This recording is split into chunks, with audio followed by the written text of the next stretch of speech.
So I'm going to be talking about Lev Vygotsky's theory. I'm going to butcher his name the whole time. I apologize.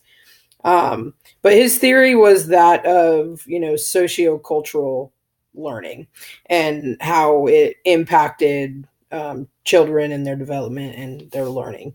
And so he believed that, mental development, such as thoughts, language, reasoning process, and all that is developed through social relationships and interactions, the interactions that we just have with our peers, with our families. Stuff like that. And so it was believed that it was definitely influenced by culture and environment. And so, I mean, I personally can kind of speak a little bit on that. I moved from Las Vegas, so being on the West Coast, moving all the way to the East Coast, you pick up pretty quickly on, the differences and kind of even just the language that we use. I remember the first time hearing about a cookout, on the West Coast, it's just called a barbecue. Uh, I think about, sweet tea out here is insane. I don't ever remember drinking sweet tea growing up. So even just the minute little details like that is crazy because you think we're all in the same country and just difference in miles, kind of how that impacts, what your beliefs are, kind of how you're raised. And so he also believed that, children learned by solving experiences, usually shared with someone else. So, it could be shared with your siblings, shared with a parent, shared with your peers, just solving problems that way by working together. And so he also believed a lot in language, and he said that language was the primary form of interaction through which adults transferred knowledge to children. And so it almost makes me think of this book I've read called The Four Agreements. It's really cool, but it just talks about this, and it talks about how almost everything that we know has just been passed down from generation to generation and kind of taught by our family and taught by our peers. And so by the use of language, and you just transfer this knowledge to children. And so he believed that there was three different stages in which a child used language. And so the first stage was, the child uses language primarily as a form of just communication, just communicating their basic needs of hunger or sleepiness or stuff like that. And so they just use language that way.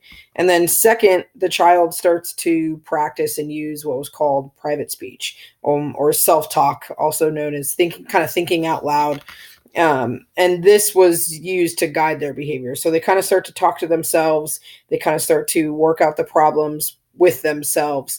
And then finally, and it says that this stage is usually around school age, which is kind of interesting. So the self-talk slowly disappears and is replaced with inner speech. So that's kind of the verbal thoughts that guide you through your actions and thinking. And so it's kind of the talk that you have in yourself, in your head. Kind of, I guess it would be your conscious mind. And so I think that that's interesting for school age, because it'd be pretty weird if kids were just walking around talking to themselves all day. So it's almost like as you grow older, you realize that that's not a norm. That you don't just go around asking yourself questions and responding and almost having a conversation. And so it makes sense that when we're around people and we realize, oh, this is weird, we would switch it. And so now it's just in our head and internally. And so what the interesting part that I learned was that this theory promotes learning environment in which students play an active role in learning. So instead of lectures, because he talked about, sorry, my video skipped, how information was just passed down from person to person, but then realized that no, when students and teachers work together, instead of the teacher just standing there lecturing. And so kind of his conclusion to all of this was that the learner does not learn in isolation, and studies have shown that the absence of guided learning experiences and social interactions hinder development. And so kind of in conclusion, my personal thoughts to kind of wrap it up, yeah, I could go on about this stuff forever, but um, I think that it answers the question of why students can't learn in isolation. Developmentally, I think that, we need to look at both sides. So if your students are learning in isolation, what's the opposite? What's the opposite when they're learning with peers and social interactions?